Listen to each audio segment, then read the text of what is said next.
कहानी है धर्म की, असत्य पर सत्य की विजय की, जीवन के मूल्यों की।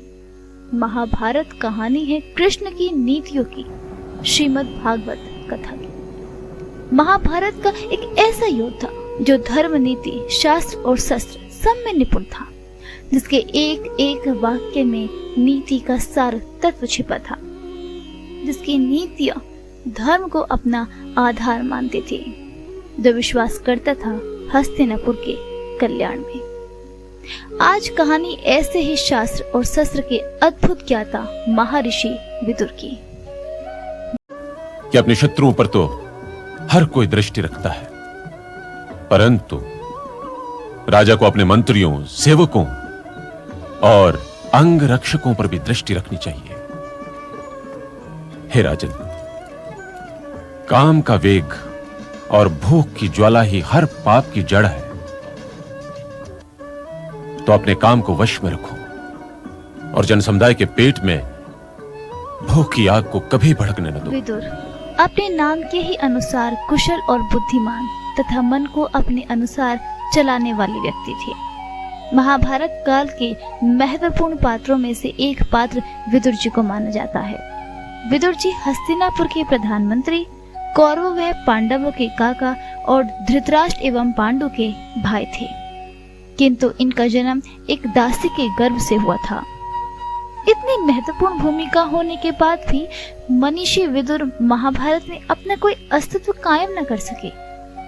विदुर जी को महाभारत के केंद्रीय पात्रों में से एक माना तो गया, किंतु फिर भी अधिकतर लोग उन्हें जानते नहीं हैं। उनकी पहचान सदैव हस्तिनापुर के प्रधानमंत्री में ही की गई है। विदुर किसी रानी या महारानी के नहीं, बल्कि एक दासी के पुत्र थे। हस्तिनापुर के राजा विचित्रवीर्य अपनी दोनों रानियों को संतान सुख देने में असमर्थ हुए और अंत में क्षय रोग से पीड़ित होकर मृत्यु को प्राप्त हुए। ऐसे में हस्तिनापुर का अगला रखवाला कौन होगा, इसके लिए वेदव्यास जी की मदद ली गई। वेदव्यास जी ने दोनों रानियों को संतान सुख का आशीर्वाद देने के लिए बुलाया, किंतु उनके डर से रानियों ने दासी को भेज दिया, और यही कारण था कि पहली संतान दासी के गर्भ से हुई। किंतु एक दासी की संतान को राजा का दर्जा देना उचित न समझा गया, और विदुर को कभी वह दर्जा प्राप्त ही नहीं हुआ जिसके वे हकदार थे। कहा जाता है कि वेदव्यास जी ने दासी के गर्भ से होने वाले संतान को विशेष वर दिया था।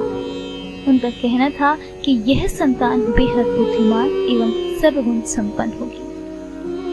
महाभारत ग्रंथ के अनुसार विदुर को धर्मराज का स्वरूप माना गया है। अपनी सूझबूझ के चलते ही विदुर को हस्तिनापुर का प्रधानमंत्री घोषित किया गया था।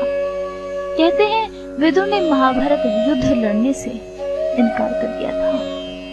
विदुर जी महाभारत के एक महान पात्र हैं, क्योंकि वह धर्म, नीति और जीवन के मूल्य के प्रति अपने पूरे जीवन में समर्पित थे। विदुर जी ने महाभारत में महत्वपूर्ण भूमिकाएं थी जो उन्हें महान बनाती है। विदुर बुद्धिमान और विवेकी थे। उनके समझदार निर्णय ने महाभारत के दौरान बहुत महत्वपूर्ण भूमिकाएं निभाई।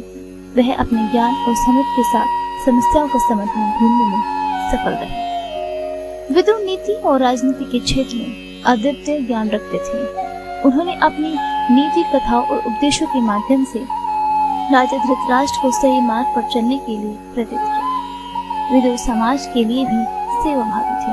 उन्होंने धर्म, न्याय और समाज के उन्नति के लिए कई महत्वपूर्ण कदम उठाए, जैसे कि आध्यात्मिक ज्ञान का प्रसार, ज्ञान का प्रचार और गरीबों की मदद करना। अपनी नीति और ज्ञान के माध्यम से वह महाभारत के महत्वपूर्ण कार्यों में भाग लिया और धर्म युद्ध के परिप्रेक्ष्य में सही दिशा में राजा धृतराष्ट्र को मार्गदर्शन किया।